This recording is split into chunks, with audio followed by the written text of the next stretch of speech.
ഈ പ്രസ്ഥാനത്തിനു വേണ്ടി ജീവൻ ബലിയർപ്പിച്ച 2 ധീര രക്തസാക്ഷികൾ, അവരെ കൊല്ലാൻ ഉത്തരവിട്ട അഭിനവ കാലന്മാർക്കും ആ കാലന്റെ ഉത്തരവ് നടപ്പിലാക്കിയ CPM-ന്റെ കില്ലർ സ്ക്വാഡിനും ഇരട്ട ജീവപര്യന്തം ശിക്ഷ കോടതി വിധിച്ചിരിക്കുകയാണ്. പ്രസ്ഥാനത്തിനു വേണ്ടി ജീവൻ ബലിയർപ്പിച്ച ധീര രക്തസാക്ഷികൾ 19ഉം 23ഉം വയസ്സായ 2 ചെറുപ്പക്കാരെ ക്രൂരമായി കൊന്നിട്ട് ആ കേസിൽ പ്രിയപ്പെട്ട സത്യേട്ടന്റെയും അതുപോലെ തന്നെ കൃഷ്ണേട്ടന്റെയും ആ രക്തസാക്ഷികളുടെ അമ്മമാരുടെയും അവരുടെ കരച്ചിലോടുകൂടി കോടതി അത് CBIക്ക് വിടാൻ തീരുമാനിക്കുമ്പോൾ ഈ നാട്ടിലെ ജനങ്ങളുടെ നികുതി പണം കൊണ്ട് ആ കേസ് അട്ടിമറിക്കാൻ വേണ്ടി സുപ്രീം കോടതിയിൽ നിന്ന് വക്കീലിനെ കൊണ്ടുവന്ന പിണറായി വിജയൻ കേരളത്തിലെ മുഖ്യമന്ത്രിയല്ല, കേരളത്തിലെ ഗുണ്ടകളുടെ മുഖ്യ രക്ഷാധികാരിയാണ് എന്ന് ഈ കേസ് തെളിയിച്ചിട്ടുണ്ട്.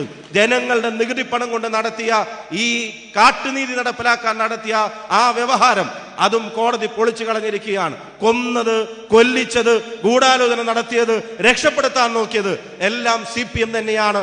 അവർക്കേറ്റ തിരിച്ചടിയാണ് ഈ വിധി.